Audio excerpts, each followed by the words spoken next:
ibanga esilibekelweyo. Amen. Nasi inselelo esinayo ithi indaba lapha thina sihaqiwe isixuku esingaka.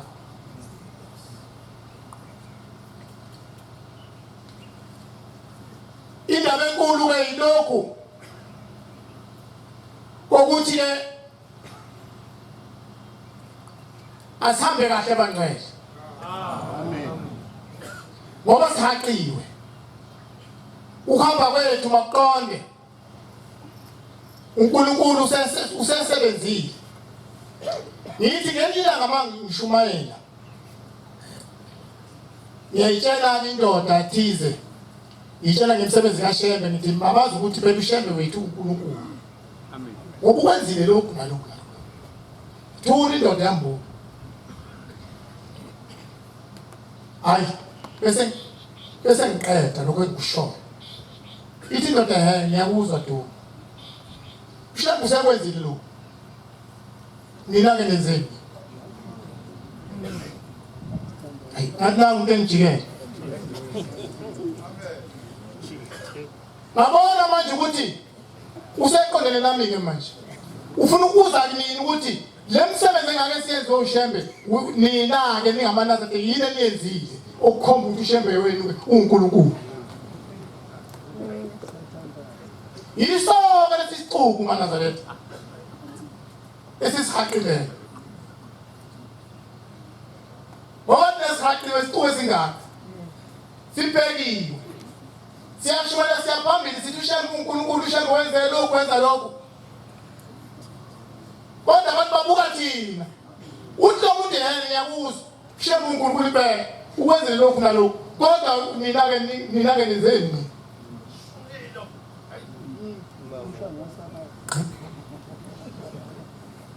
Shama.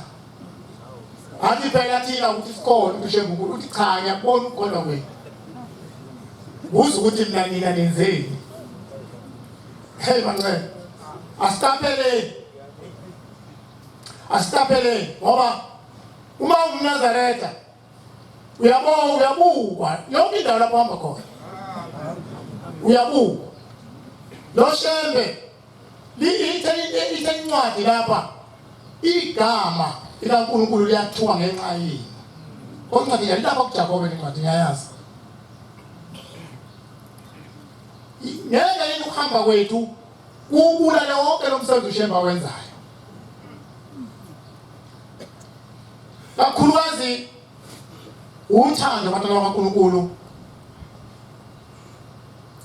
Uthando ofanele sibe nalo singamaNazaretha. Amen. Wathi uJesu noma umuntu wemunci ibhanti mnike umunci yembe mnike lebhanti. Kwakuyinkinga leyo. Ngoba namanje nakakavumi mina. Uthi umuntu enze njalo kimi.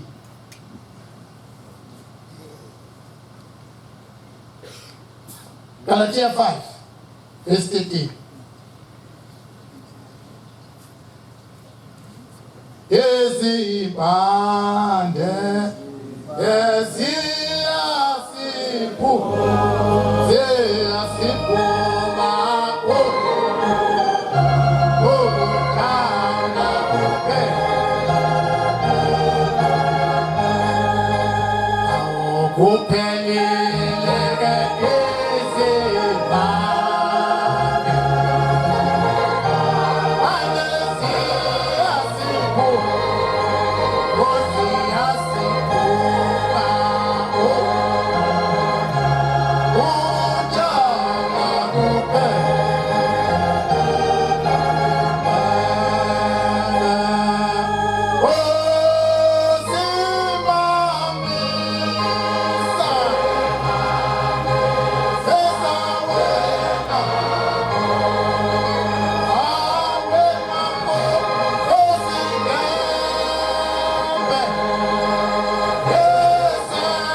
Galatia 18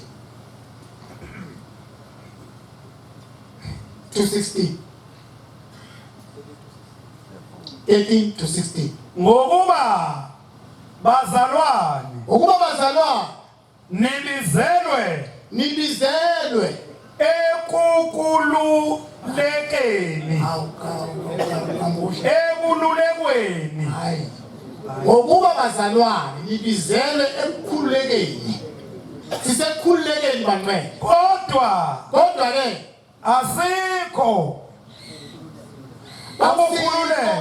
kodwa akusiko ukukhululeka enyameni ngokuba ithuba enyameni akusiko ukukhululeka kepha enyameni ufunde kahle mfana kepha khonzanani ngothando kodwa khonzanani ngothando umthetho wonke uphelele ngezwi linye lokuthi othanda owakhelene naye njengokuba uzithandayo wothanda owakhelene naye njengokuba uzithandayo. Kepha-ke uma nilumana nidlane kodwa uma silumana sidlana xwayani ukuba asixwaye ukuba singaqedani ngisho hambani ngokukamoya asihambe ngokukamoya khona aniyukwenza inkanuko yenyama. Amen. Amen. Ukhiye nje bangcwele omkhulu uthando bangcwele. Hallelujah. Ngoba lento esibukakho iphakathi kwethu sizalwana phela. Amen. Masithi bazalwane sisho ukuthi siumndeni wasezulwini. Lento yenzeka phakathi kwethu. Uqedana khona lapha phakathi kwethu. Nongathandani khona phakathi kwethu. Asikuxwayeke lokho bantwana bakaNkulunkulu. Simfuze ushembe. Konke lokho akwenzile ushembe imisebenzi ayenzile. Uyenzele thina ukuthi masikholwe. Akayenzanga ukuthi sihamba simemeza nje ngaye. Simemeza imisebenzi. Hey ushembe kungukuthi lapha nalapha yani. Cha, asikholwe bangcwele. Asiphenduke abantwana baNkosi. Awufunda John 4 verse 7 to 5. Verse 7 to 12.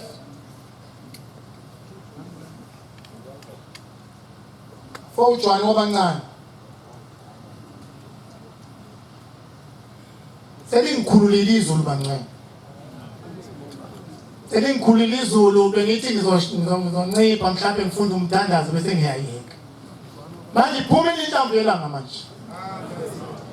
Sesikhulile uNkulunkulu asikhulume manje bangcwele.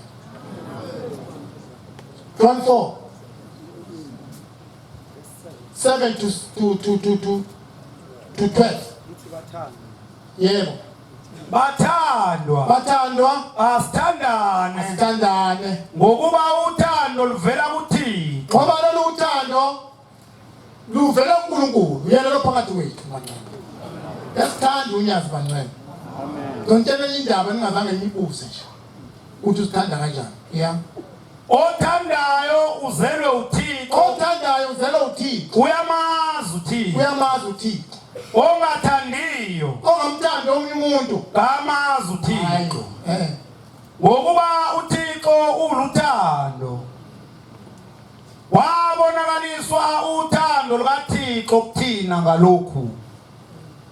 uThixo wayithuma indodana yakhe ezelwe yodwa. Unyazi lwezulu bangcwele. Ukuza emhlabeni. Njengoba luphathi wethu nje unyazi lwezulu bangcwele. Luze kuthina. Size siphile ngayo. Kuba siphile ngonyazi bangcwele.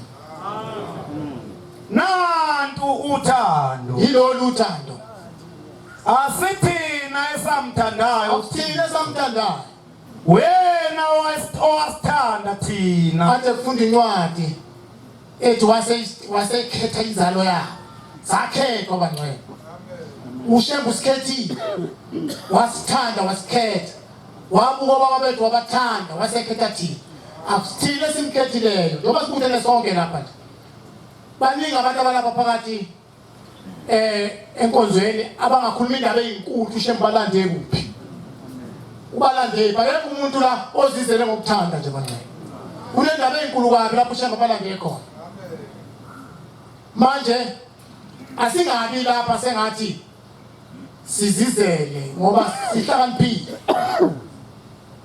siyikho konke akekho ohlakaniphile lapho uShembe kuphela ngoba uthando lwakhe wasithanda kalukhulu kuphela siyamkweleka thina sikweleta uShembe simkweleta uthando bangcwele ngoba uthando alwenzile ngabe thina nathi ke siyalwenza komunye nakomunye alwenze komunye bangcwele engathi esithandile uShembe esipha uthando usuncishana nalo ungasamnika umfowenu oseduze kwakho uthando njengoba sithandiwe nje nathi asinikane bangcwele uthando funa ngibona unginika nami ngikunike uthando uShembe asinike lona siyasabelane bantwana bakaNkulunkulu sabelane nje ngothando singagodlelani lutho